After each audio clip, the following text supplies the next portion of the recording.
By the end of this video, you have a fully sewn basic bodice block that fits your body and a foundation you can use for any dress or top style. If your basic bodice never fits quite right, this part is where everything finally comes together. Let's do this. Hello lovely makers, welcome back to Curve&stitch. This is part 2 of our basic bodice pattern series. In part 1, we drafted the pattern from measurements. Today, we are cutting the pattern and sewing it into a test bodice so we can check fit and make adjustments. Before we jump in, give this video a thumbs up if you have drafted your pattern already, and subscribe if you want more pattern drafting and sewing tutorials. Also, comment below what fabric you are using. I love to see your progress. Let's start with fabric preparation. Since this is a test bodice, I'm using calico, also known as the muslin. Nothing fancy here though. Just something stable with minimal stretch. Start by folding your fabric on the lengthwise grain just like so. Your fold should be enough to accommodate your pattern piece plus the necessary seam allowance you will need to sew the fabric together. Now we are going to cut the front first. So on the folded edge of our fabric, place your pattern piece onto the folded fabric, matching the center front line to the folded edge just like so. Pin in place, then trace the pattern with your chalk.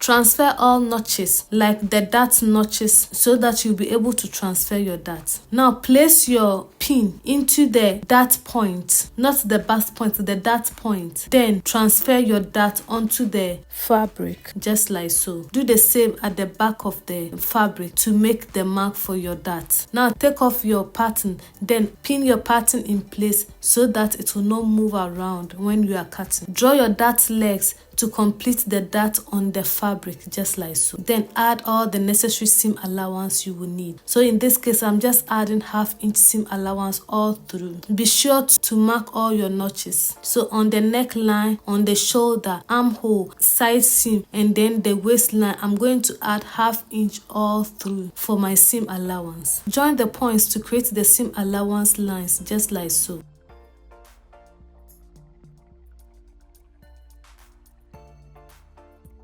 Now, since the dart intake is a little big, that is more than 2 inches, I'm going to cut some of the excess from the dart intake. So in this case, I want to cut out all the dart. So I'll just add 1/2 inch seam allowance inside the dart, then cut all the excess from the dart. So from the tip of the dart leg, I'm measuring down 1/2 inch. Then I'll measure 1/2 inch from the dart legs inside. Then draw a line, which I'm going to cut on that line. That's a seam allowance line. So I'll cut in the middle line to give a seam allowance for the dart. Now go ahead and cut your pattern following the seam allowance lines you've created. This will reduce the bulk for the dart. So because I don't want a big fabric in my front. So that's why I'm reducing the dart intake. I'm cutting the excess fabric. So now our front part is ready. Don't forget to notch your pattern so that it will be easy for you when you are joining it to the back part. It will be easier for you to do that. If you like, you can transfer all the marks to the other side of the fabric just like so. So I'm just transferring all the marks. I'll have the same marks on both sides of the fabric. Now the front part is ready. Let's go ahead and cut the back of the fabric. So just like we did for the back, we are going to fold our fabric in a clockwise grain just like so. Then we'll place the fabric on it, making sure that our center back is parallel to the grain line or is parallel to the raw edge of the fabric. Make sure your fold is enough to accommodate your pattern plus the necessary seam allowance you'll be adding to on the fabric.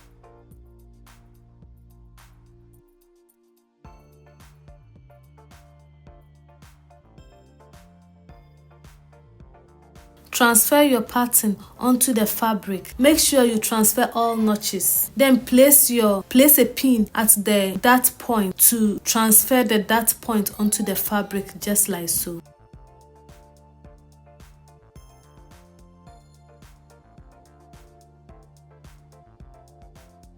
pin your pattern together so that it will not move when you are cutting or when you are making the marks. Then add the necessary seam allowance you will need. So in this case, I'm adding 1/2 inch seam allowance all through. For the zipper side, I'm adding 1 inch seam allowance. This is preference. You can add 1/2 inch if you want.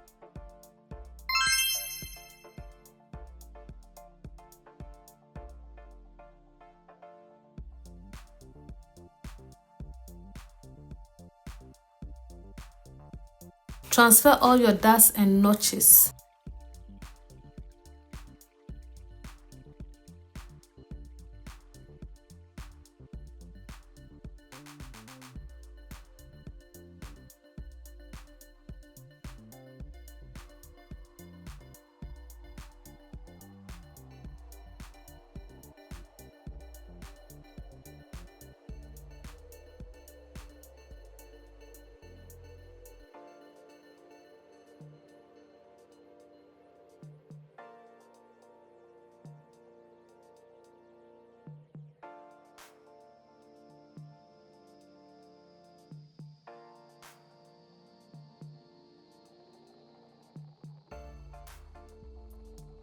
You can go ahead and transfer all the marks to the other side of the fabric if you want.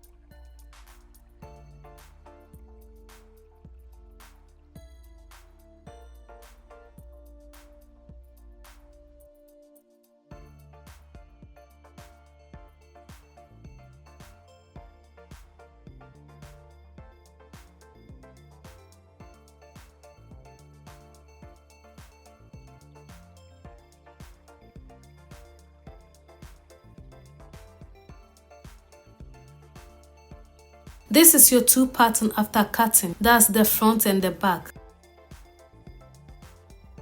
Now we are done with the cutting. Let's go ahead and assemble everything. So we'll start with the front. Take one of the darts and place the legs together just like so. The dart is supposed to face at the wrong side, so make sure that you're pinning your dart to the wrong side and not the right side. Put the dart legs together, making sure that you match the 1/2 inch line we've drawn. That's the seam allowance that we are going to use to sew the dart. So make sure you match that seam, then pin to the dart point just like so. Do the same for the other side of the bodice.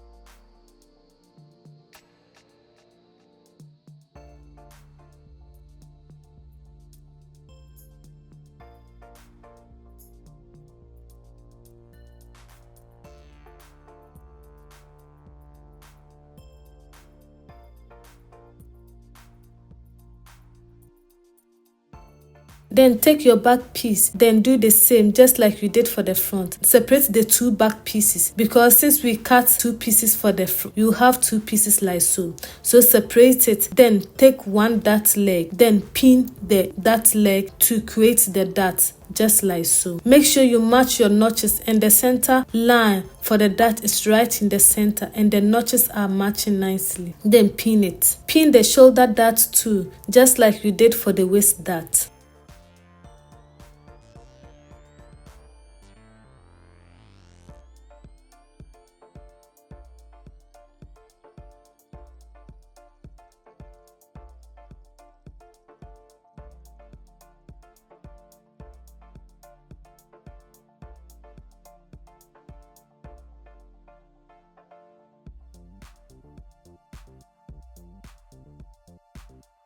Then take it to your sewing machine and sew the darts, just like so. Sew all the darts you've created.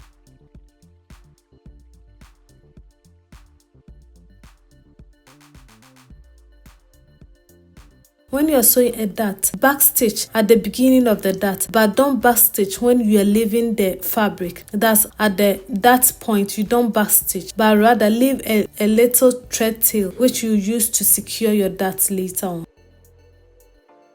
Now after sewing the front, this is what we have.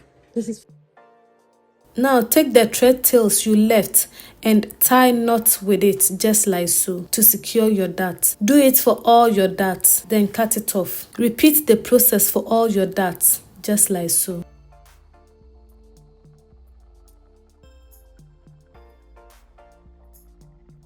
So after cutting your dart and everything, this is what you have for the front.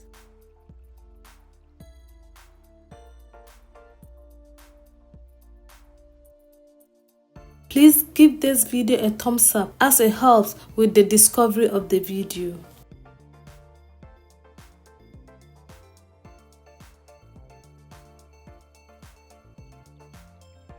So now this is the back. This is what you have after sewing your dart. Now let's assemble the pieces. So take the front part of your pattern and place it right side up just like so. Then take one piece of the back and place it on it. This is the right side. So you place it right side. This is the center front. So the center front have to be at the center front. So you place it here. So this is for this side. Making sure that the center, the zipper line is in the middle of the pattern, just like so. Match the shoulder line and the notches at the shoulder to match the seam allowance you've added onto the fabric, just like so. Go ahead and pin the two shoulders, that's the front and back shoulder together, just like so. Do the same. Make sure you don't stretch it, just match it. So this and this, they are matching nicely. So you can now go ahead and then sew it. So you're going to sew on this line. Do the same for the other side too. Take this side, place it on top of it like so. Match the notches. So this notch and notch have to match. Then pin and pin just like so. So now you're going to sew on this. You're going to sew on this side just like so. Then you sew on this side too. So you're going to sew the two shoulder seams. You're going to sew the two shoulder seams just like so. So you sew on this, sew on this. Sew the pinned line using the seam allowance lines you've drawn on the fabric.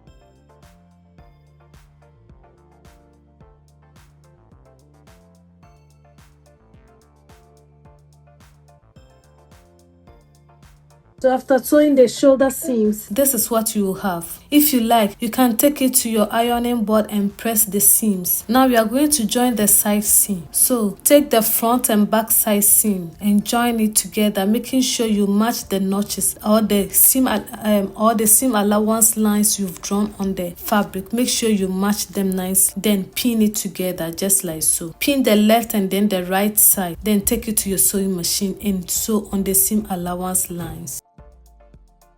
Please subscribe to the channel if you haven't already and tap on the notification bell so you don't miss any of my upcoming videos.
Now we need to insert our zipper. So you can take your fabric to the ironing board, then press the seam allowance you've made or you've created for your zipper, or transfer your mark from the wrong side to the right side of the fabric because the zipper will be sewn from the right side of the fabric. Now place your zipper on the right side of the fabric, making sure that the right side of the zipper is facing the right side of the fabric, just like so. So this is what the zipper is supposed to be like. So you need to pin it to that effect, making sure that you match the zipper teeth to the crease line or the marks you've made on the right side of the fabric.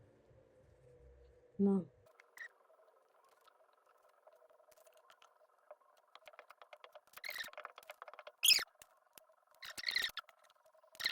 so measure from the back neck the amount of seam allowance you've added to your bodice. If you added 1/2 inch seam allowance at the neck, measure it and mark it. Then match the zipper stopper to this mark, making sure that the zipper teeth is right on the crease line or the seam allowance line you created. The zipper is supposed to be right side facing the right side of the fabric, just like so. Pin it and take it to your sewing machine and sew.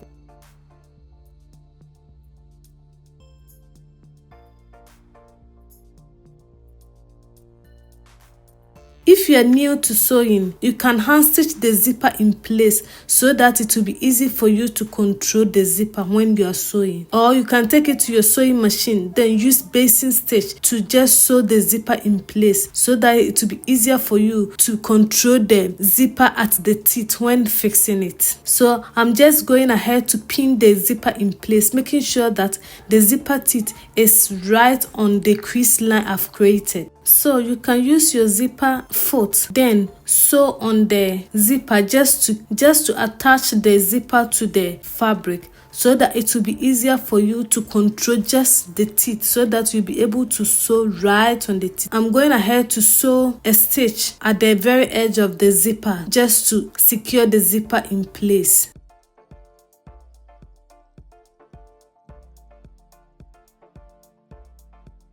Please share the video so others can also benefit from it.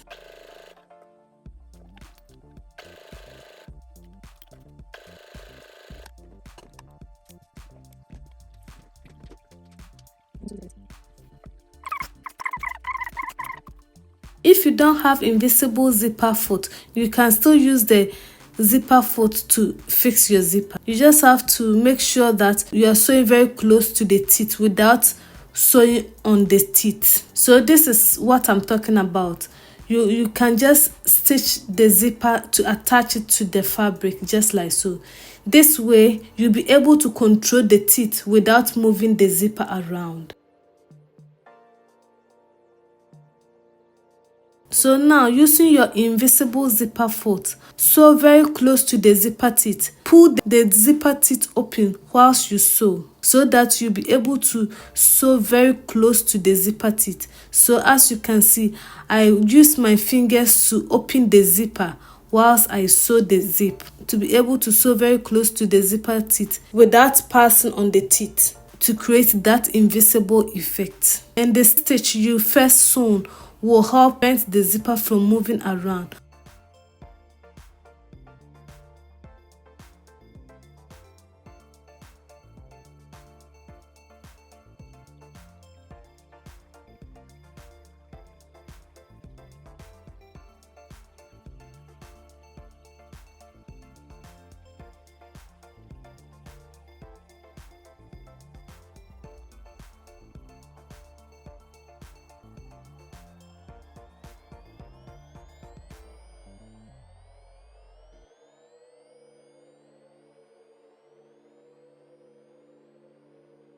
Sewing the zipper, this is what we have. I've already sewn it, but you can barely see the sewing. It's in here, it's in the groove. See, so if we leave it, you can barely see that I've sewn it, but it is sewn. So now the invisible zipper has been sewn. As you can see, it has been sewn. But unless you pull it like this, that's when you see it. If not, you cannot see it. So we are going to repeat the same process for the other side here. So this is the other technique you can also use. So going to for the 1/2 inch seam allowance, just see.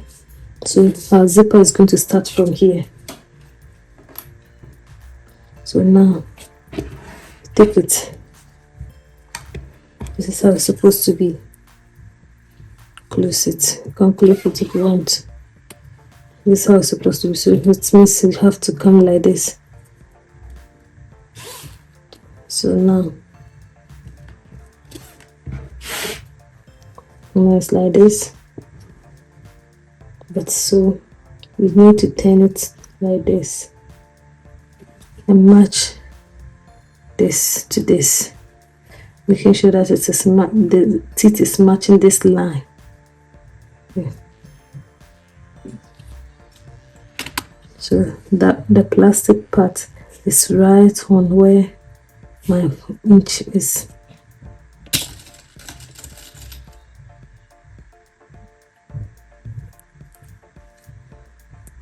Take it again.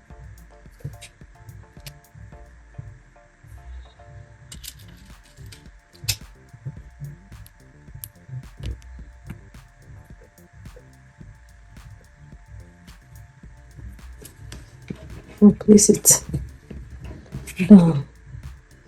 Then make sure you match this, the zipper teeth to this.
So this is the zipper after attaching it to the fabric.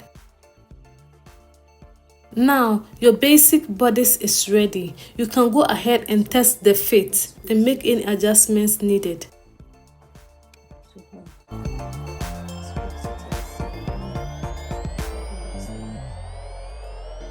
So now what is left up there is the seam allowance for the neck that I'll use to finish the neck. So that's why the zipper is not up to the very edge of the neck, but rather there's a space between the neck and the zipper. If this video was helpful, please don't forget to subscribe to the channel. Tap on the notification bell so you don't miss any of my upcoming videos. So now this is what we have.